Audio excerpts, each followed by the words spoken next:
This is your news source evening bulletin for today, Thursday, the 18th day of February in the year 2021. I'm Gordon Mosley. Here's what we're tracking tonight. The mayor of Georgetown, Ubraj Narain, has issued a call on the government to fix a number of outdated laws, which appear to be hampering the city's ability to reap real benefits from the oil and gas sector. The mayor said that it is clear that many of the existing laws will ensure greater benefits for the investing companies, while the city could find itself at a standstill in development. He made his statements this morning as he met with vendors. That our ministers and government is going, oil and gas would not benefit us if they don't involve you and me. It will benefit the investors and themselves. We got gold, we got bauxite, we got diamond, we got sugar that want to bring back, we got rice. What more you have? Now you got timber, you got oil and gas, all these resources Guyana got. And why we still a third world country? Why we still cannot have a good city? Because of mayor, not mayor, the legislative arm. The parliament need to make proper laws. We operated with laws since the 1940s at the level of the city council. The mayor complained today that the municipality was not invited to be part of the national consultation on a local content policy for the oil and gas sector, although many of the businesses involved in the sector are headquartered here in Georgetown. And why I say journalism in this country is not professional, go and do research in other countries that have oil and gas and see how a city operates when you have a resources called like oil and gas. The city benefits huge and the city are able to sustain itself. Do we have a policy? Vehicles passing through the city many times with pipes and all kind of things with oil and gas without paying this council revenue.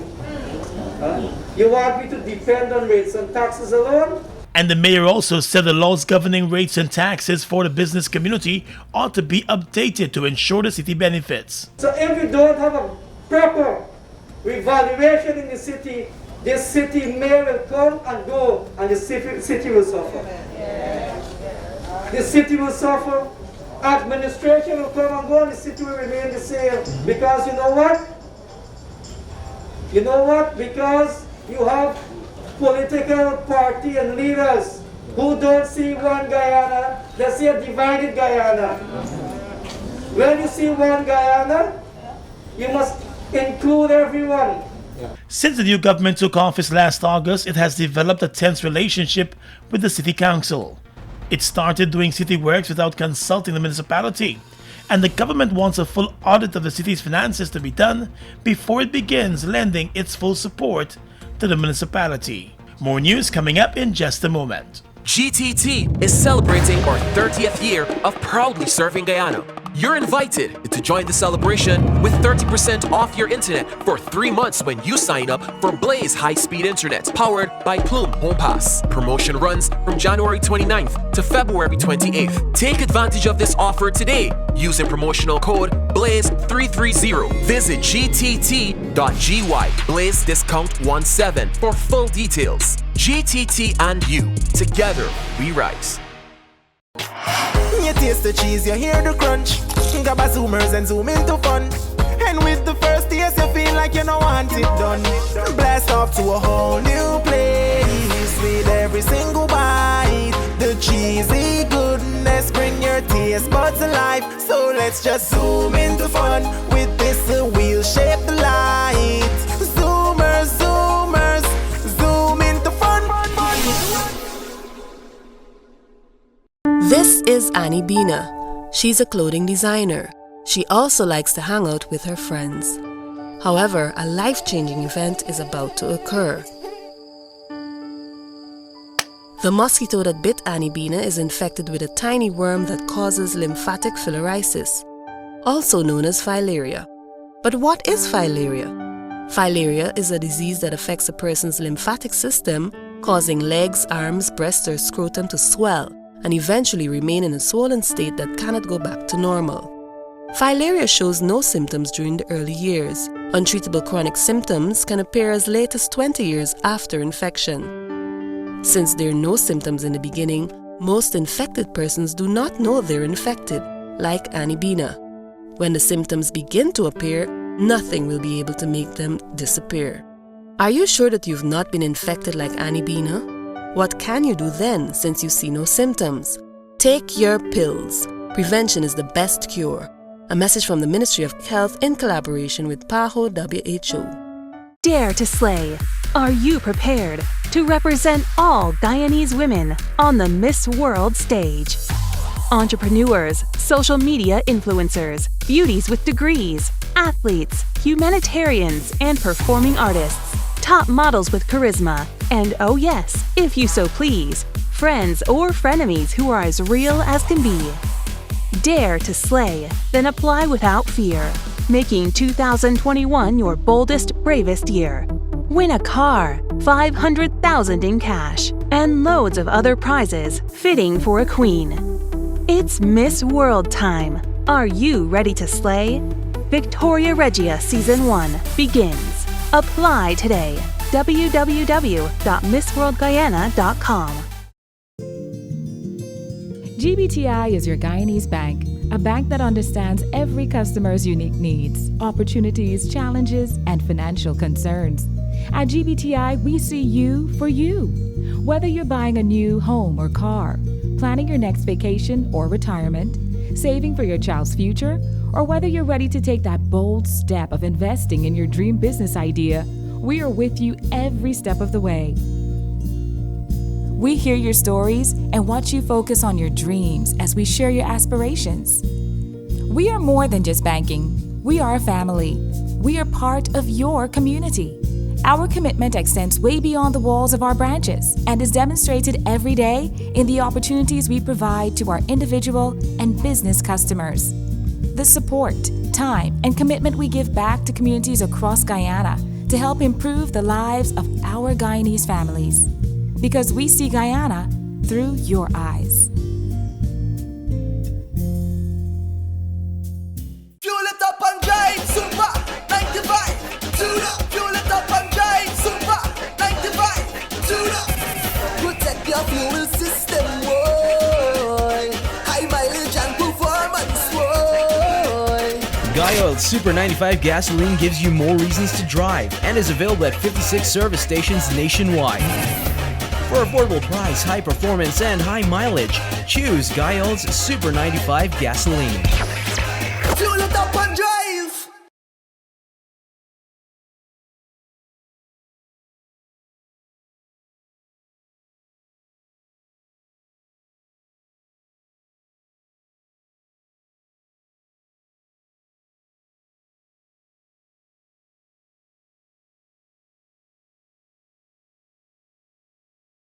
The Guyana Coast Guard and other local agencies have ended their search for the boat that was spotted offshore Guyana with several dead bodies aboard. The Ministry of Public Works confirmed that a suspension of the searches on the high seas took place today. Guyana has alerted Trinidad and Tobago and other Caribbean countries about the drifting boat and the possibility of it making its way into their waters.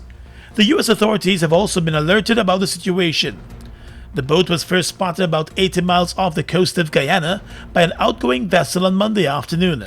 The crew of that outgoing vessel immediately alerted local authorities about the discovery. They sent photographs as well as the coordinates for the location. The Guyanese authorities never dispatched a search team until the next day, more than 15 hours later. By then, the boat had drifted from the area where it was spotted. It has not been seen since. Photographs of the boat showed a number of dead bodies at the bottom of the boat, while another body could be seen clinging to one of the rafters. The Guyanese authorities have reported that they have no information about any missing boat or crew from Guyana. The Surinamese authorities also have no reports of any missing boat or crew from that country. The father of one of the 4 Masaruti prison escapees has admitted to assisting the 4 men when they turned up at his 4th Avenue Bartica home. The man, Ralph Jones, told police investigators that he first received a phone call from his son, Rayon Jones, at around 9 p.m. on Tuesday, which was the same day of the prison escape. According to the police, the man told investigators that in the early hours of Wednesday morning, his son and the other 3 prison escapees showed up at his Bartica home. He admitted that he provided each of the escapees with a change of clothing and dumped the clothes that they changed behind the house. The investigating team found a bag containing the clothes as they visited the man's residence today. In addition to the dumped clothing, the investigators also found pillows and pillowcases and a bottle of Red Star rub, along with other items. A number of prison officers who were on duty during the escape are still being questioned about the incident. It is suspected that after the 4 men bolted from the prison on Tuesday, they stole a speedboat and made their way to Bartica. The authorities continue to ask for anyone who may know the whereabouts of the escapees Imran Ramsewak, Samuel Gavaya, Rayon Jones, and Kenrick Light to make contact with the nearest police station or call 911. Drivers are getting an ease at the pump with the government's decision to reduce the excise tax on gasoline and diesel. Senior Minister responsible for finance, Dr. Ashley Singh, announced on Wednesday night that the excise tax rate on both gasoline and diesel has been reduced from 50% to 35% with immediate effect.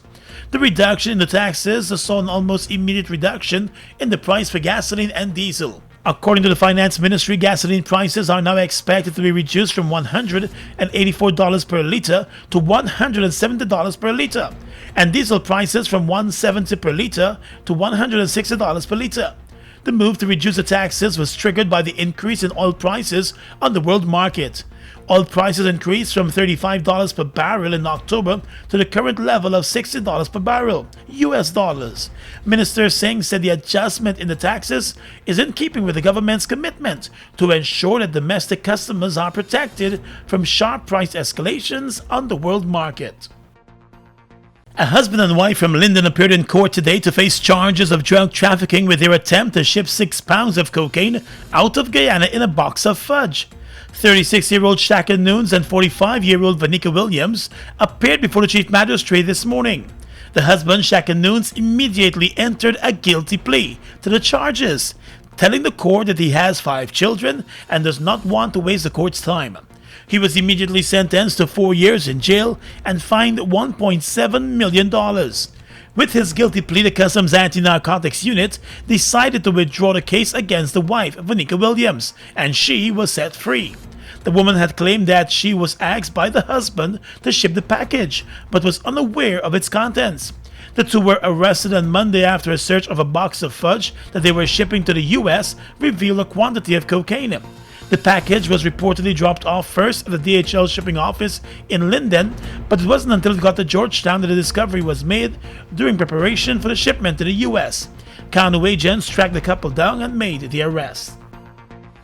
Police investigators have written to the Director of Public Prosecutions seeking advice as they prepare murder charges against a Berbice man who is accused of forcing his wife to ingest poison in front of their 3 small children. 28-year-old Ramesh Nandalal was originally charged with attempted murder as his wife was hospitalized. But the wife, Sati Jagmohan, has since passed away, and investigators are now seeking to upgrade the charge to murder. The allegation against the man is that he held a cutlass to his wife's neck and threatened to chop her unless she drank the poisonous substance. The 27-year-old woman drank the poison and was later rushed to the hospital as she became ill. The husband was arrested while she was hospitalized. She died yesterday after spending more than a week in the hospital. The mother of 3 reportedly provided a full statement to the police on the incident before she passed away. Family members have told investigators that the man was very abusive to the woman. He remains behind bars as the upgraded charges, once approved, could be filed against him as early as tomorrow.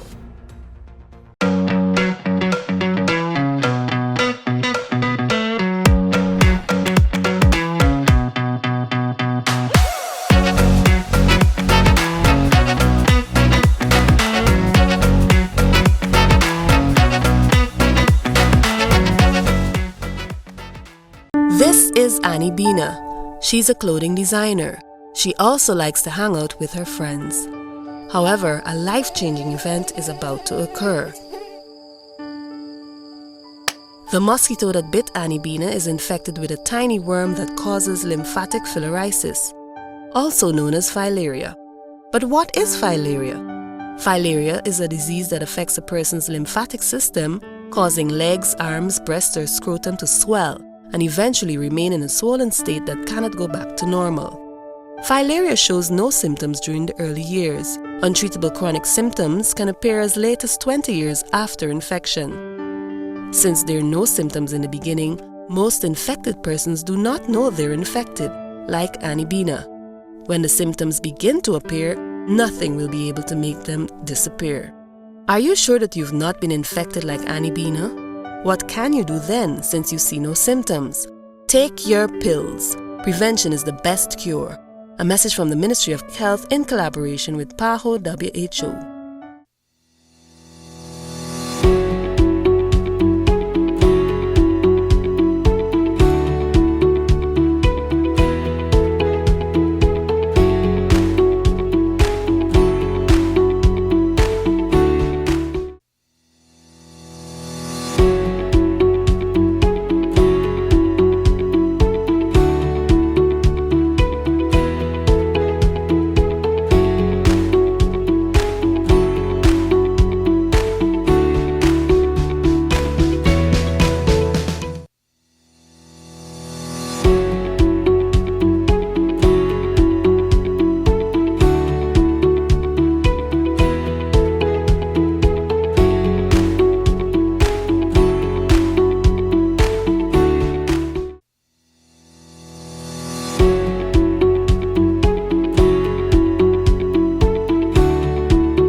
Due to the impacts of the global pandemic, COVID-19 across our nation, essential organizations like us have chosen to adopt innovative approaches to meet the emerging needs of our customers while protecting our employees.